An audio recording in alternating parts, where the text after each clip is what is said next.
my dark hole of a guest bathroom. This is one where I would definitely consider it a low light situation. It's probably about 2 or 3 in the afternoon right now. And that's about as much light as I'm getting in here throughout the day. So I have a little cutting of my Pearls and Jade pothos. I have a spider plant that's not really doing anything, but you know, it's also not dying, so it can stay in here. Fits the aesthetic, I think. And then another Marble Queen pothos. These mostly just live in here so that I have a little bit of greenness in here. But yeah, they're not in their ideal conditions, but they're not dying. They're still surviving. So yeah, that's my guest bathroom. All right, heading into the plant room. I have my fiddle leaf fig, which is doing so well. It put on most of these 3 new leaves over the course of the summer, maybe even that one back there as well. Yeah, it just put on one right after the other, right after the other. It's slowed down a tiny bit. So I think this newest one was probably a few weeks ago. But yeah, it has just been growing. It's getting really tall. And this is one I was worried wasn't going to survive until I repotted it and figured out it had a root plug on it. So once I took that off and repotted it, it has just thrived for me. Over here we have Hulk taking up an entire corner. You can see he's doing really well in his new pot. Upsized him quite a bit. I don't know if you can see. Hopefully I'll get you back there a little bit. Yeah, taken over. Again, took him a couple of weeks, maybe a month, to adjust to his new home, so he wasn't really putting out any new growth. But you can see this leaf right here is a newer leaf. And again, once this plant starts putting out new leaves, it's probably not going to stop for a while. So you can see, yeah, he's just massive. Let's see if we can do a hand test here. Yeah, the size of that leaf. And I'm hoping, this one was set back a little bit because of the repotting. I'm hoping in the next few I can get some double fenestrations on these. I'm really ready. And yeah, probably trim some of these lower ones at some point when I get to plant maintenance day. And then back here I have my Ficus, Elastica, Taniki, and all of this brownness on the edges was from me neglecting it and not getting the watering right. So it did dry out a little more than it should have, and I think it was actually a couple waterings in a row. So, but the new leaves you can see are doing just fine. I've actually kind of set a little reminder to myself to water this one more frequently than I think I need to. And he's doing a whole lot better, and you can see new leaf coming in there, doing really well in this corner. It likes the amount of light and everything it's getting. It just, all that brownness, and like I said, that was my fault from a little bit of neglect. And then above that, my Monstera Thai Constellation. So this one had been growing pretty slowly for me.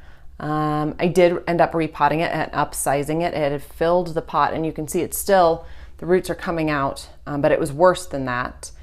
So I upsized it and then converted it to leca. I'm hoping, I've found that a lot of my plants, once they take that conversion, actually grow faster in the leca. So we're gonna see, it's been in leca probably about a month or so now, and it's doing pretty well. So we will see if there's any new growth on this, any updates, I will let you know. Next to that is a plant, I don't know if I've talked about this one yet on my channel. It's my Philodendron brandianthum, I think, or the Philodendron brandy. So this one I actually got, if you can see this kind of sad looking leaf back here, it was that and maybe one other leaf on there. Got that, and then got another cutting of one as a freebie in an order of plants. So I combined the two of them together. And I did put those also in leca, and you can see doing really well. You may see it featured in another video. It's kind of taking me a while to film it, but hopefully that one will be coming out soon. So yeah, Philodendron brandy. Again, skipping past a couple of Hoyas here. My Philodendron silver sword. So this one came to me as a one leaf cutting. I got it locally. Put out this little guy, which I hope you can see that silver sparkliness on there, if I can get it to focus. So, and another leaf coming out here. So once it started putting out those leaves, it's been doing pretty well.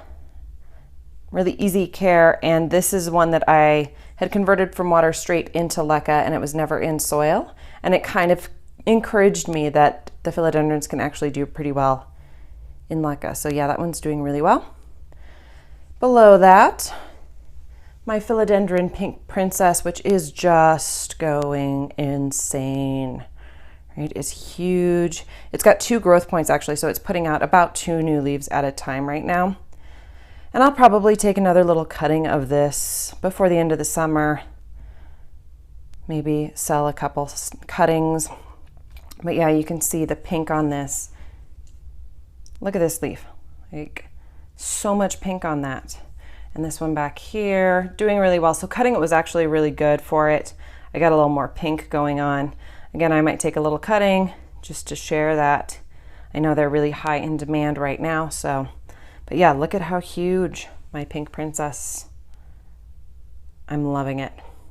Behind that, if I can move the princess out of the way, is my Calathea zebrina. This one actually is a really easy care Calathea I found. This one actually I've let dry out, unfortunately, a couple of times. The leaves get really curled. I water it, it goes back to normal. Not really a lot of damage there. So would recommend. Actually, I think easier than even the Wurzwischii, and it still has a little bit of velvet on the leaves. Behind that is another cane begonia, angel wing begonia. I've had this cutting for a year and a half now, and this is pretty much all the growth I've gotten out of it. So I don't know what's up with this one. I've moved it to different lighting. I'm not sure, but it just lives back in this back corner, doesn't give me any trouble. So I'm not too worried about it. Just, I assumed it would grow like a weed, and it has not. It has just kind of mostly stayed the same. All right, over here is my Stramanthe Trio Star. You can see this one definitely has a couple leaves that need to be chopped off, but this one does really, really well. This one I actually find prefers being ignored a little bit. So you can see I have the watering thing in there. It works really well with this plant actually. My Wurzwischii, it hasn't made as big of a difference. This plant, it has made a huge difference. You can see a new little bit of growth coming in there. And yeah, it just sits right here in this corner. I give it water when I think about it, and it's thriving. It's living its best life right here. Up next to that is my Anthurium clarinervium. Nothing really new to report. This is another one that I upsized to the pot this summer because it was getting severely root bound. And I mean very severely root bound. So up to the pot size 1 size.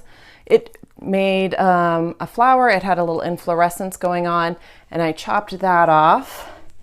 And I don't know if you can see that in there. Some new growth coming.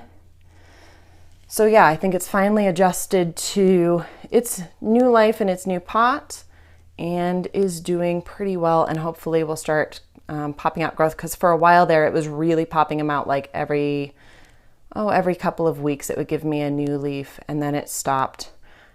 So hopefully it will start that up again very soon. And behind that is my Begonia maculata whitey, doing really, really well. You can see some growth back there in that corner, some growth over this way, and I have taken several cuttings of this one just because it gets out of control. This is what I expected from that other begonia, just to grow like crazy, grow like a weed, take cuttings, and then 2 weeks later it's out of control again. So yeah, this is my Begonia maculata whitey, loving its life right there, doing super well. Next to that is my Oncidium Sherry Baby Orchid. This one, out of all my Oncidium orchids, is doing absolutely the very best. You can see this one right here is a new bulb. This one had a really great root system when I got it. I've had it almost a year now. It's bloomed once for me, and I'm hoping that new growth will give me another one. Yeah, it's doing pretty well. Really easy care, would recommend. And the flowers smell sort of like chocolate. To me, they smell maybe a little closer to shea butter or cocoa butter. rather than like a chocolate bar, but nothing to complain about. They look beautiful too. So would recommend if you can get a hold of a Nonsidium Sherry Baby Orchid. All right, again, a few Hoyas, but here we've got my Peperomia Watermelon doing really well. You can see a few of these are kind of bleached out from the sun. Again, just neglect on my part, being really busy. This is a new plant, so if you go way back, I had a really sad, sickly one. Got rid of that one. This one I found locally, so I didn't have to have it shipped, and it has done infinitely better. So I would recommend with this particular plant, try to get it locally if you can, even if you have to wait around for it a little bit. It will do so much better. I do wonder if the other one had some sort of a nutrient deficiency or fungus or something that was also affecting it.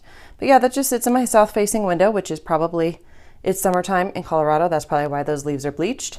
But it's doing fine. This one sucks up water like nobody's business. So just beware, it's a very, very thirsty peperomia. All right, I'm gonna come over here and then I'm gonna save my big plant shelf and all my little propagations and everything for very last. So another newer plant here in the background, my Rhaphidophora tetrasperma. I believe this is a tissue culture. Found it at a grocery store for $4 or $5 maybe. It definitely had some shipping damage. She was just pulling them out of the box when I got there and I got my pick. Found a reasonably healthy one, but definitely have cut off some areas. You can see kind of back here how that turned kind of brownish black. There was a bunch of that all across. Repotted it up, gave it some prime spot, and you can see new growth. All three of these new leaves have probably been within the last 2 weeks. It's just pumping them out now. So that tells me it is happy and healthy. But yeah, my Rhaphidophora tetrasperma, I am so happy that I found this one locally. Underneath that, my Alocasia Black Velvet, doing all right. Nothing special, nothing to talk about. I don't think there's any new growth in there. I don't see any. But yeah, it just chills here next to my humidifier, not doing anything special. And my Alocasia reticulata zebrina, this one was in my propagation box for a little while, recovering. It wasn't doing so hot.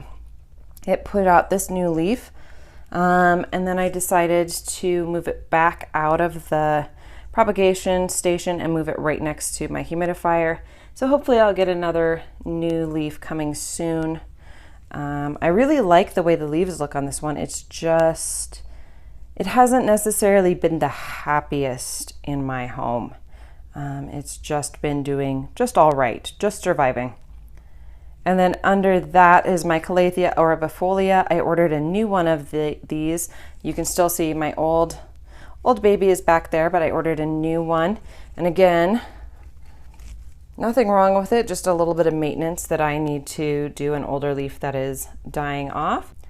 And then all of these white spots that you see here are residue from the humidifier. Again, just the last couple weeks have been crazy for me, so I haven't really been on top of it like I should have. So please don't worry, it's not a pest, I promise. You can see they're flat and they rub right off, right? So it's just the residue from the water. But yeah, this new one is doing so much better. That old one I had been struggling with, trying to get it to grow. The new one took right away and has put out several new leaves since coming into my care. So it's doing really well.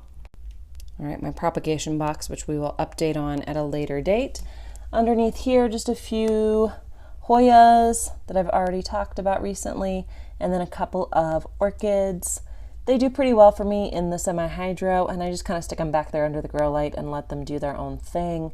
Nothing special to see back there, just, you know, when they bloom, they're worth all the care that I put into them, but at the moment, they're not on my list of my favorite plants. I don't hate them, just they're not in bloom, so they're just chilling until they do.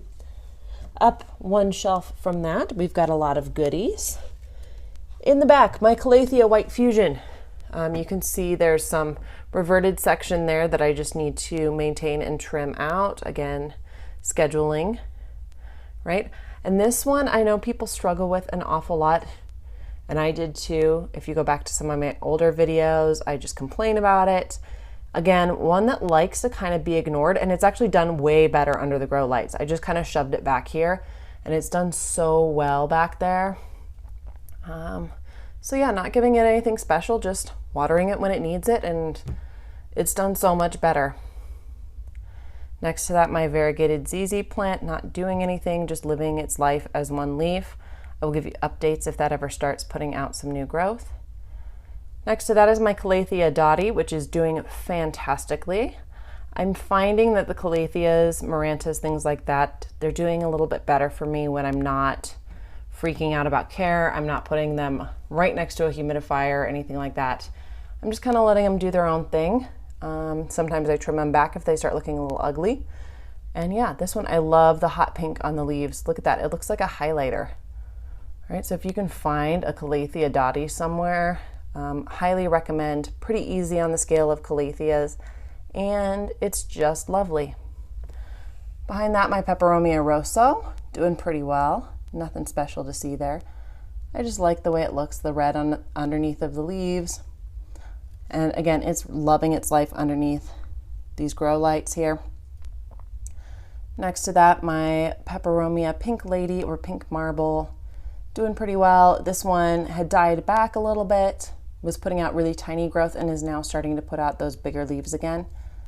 Again, one that, if you can find one, highly recommend. It's lovely, those leaves. I don't know if you can see how sparkly they are. They just sparkle pink, and I love it. All right, in front of that is my Philodendron Florida Beauty, which, if you remember, when I first got it, it was this leaf, and this leaf was just barely starting to come out. It since has opened this lovely leaf. Look at that variegation. And this leaf, within the last couple of days, it's opened. You can see, so it does Polaroid a little bit, so it will get darker with time. But you can hopefully see that it is even a little bit more than half moon. It is mostly the bright yellow, and then a little bit of variegation here.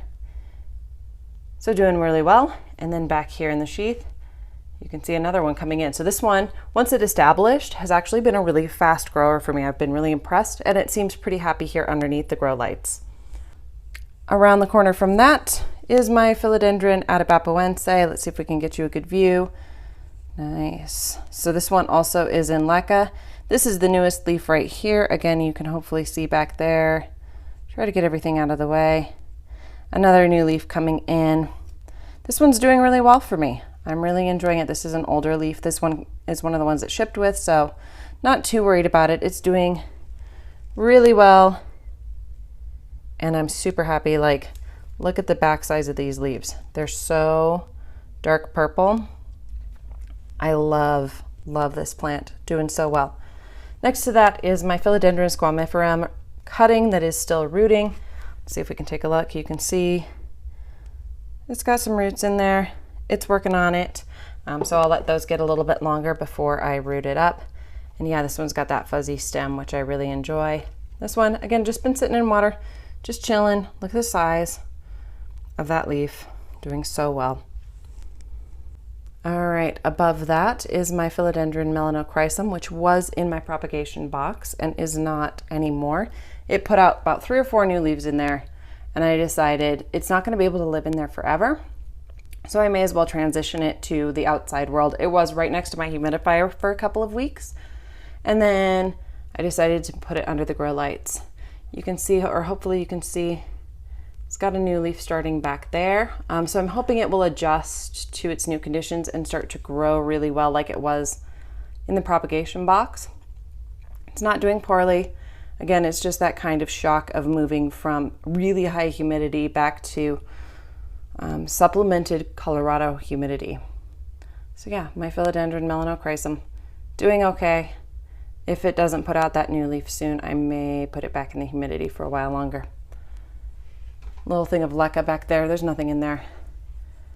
And this one is supposed to be, I don't know if you can even see it on any of the leaves here.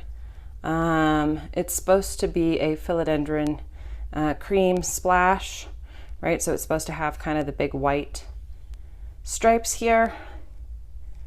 Yeah, we'll see with the new growth. I traded for this one, so if it doesn't give me that growth, I'm not super heartbroken. Yeah, it's just chilling here. It's just recovering. It wasn't doing so hot when I got it either, so yeah, just letting it recover. A few little propagations, again, some that I have ignored. Don't worry, nothing rare. This was all like pothos that just got ignored with me going back to school. A little cutting from my Atabapoense. There were a couple of nodes on there, so took a little cutting, and that's rooting really nicely. And then back here, my Philodendron Painted Lady, I got a nice big cutting and actually chopped it into a couple different sections to get that to root. That's also doing really nicely back here. And last but not least, my Propagation Shelf. There's a few other things on here, which I'm sure you can spot. Tons and tons of Hoya clippings. Just did some trimming, about a month ago, just some long tendrils, things like that. So took some cuttings. I've just got tape across the top so that they can stand up a little bit better. Some cuttings of my maculata, which also are out of control because I haven't done anything with them. I stuck them in water and they need to be potted up or passed on, and yeah, I've just been too busy for that. Again, some more random cuttings back here, some trimmings, often things that either just are out of place or I don't like the way a certain tendril looks, and so I'll cut it off and just stick them in water, pass them on when I get the chance. Few of you may have spotted a new Hoya in my collection, just came a few days ago. It's my Hoya callistifolia. Super happy to have that. Look at that. All right, this big boy right here is my Philodendron corstanianum. It's a very large cutting. Hopefully you can see just how big. It's also got some new growth coming right there. The person who sold it to me did warn me it would probably take over a very large section of my house. So yeah, I don't know what I'm gonna do about that, but yeah, you can see a little bit of spider mite damage there. I have sprayed it, I have washed it off, so I don't think it's an active infestation. I checked before I put it with the rest of my plants. But yeah, kind of a cool looking philodendron, kind of a big one. My Philodendron corstanianum. I hope you guys enjoyed that little tour. Like I said, all of this is kind of in the state that it's in. It's been a busy couple of weeks headed back to school. So I tried to show you all the plants in the state that they are in. And I hope you guys enjoyed seeing all of the plants that I have in the house. As always, thanks for watching, and I will see you guys next week with another video. Bye.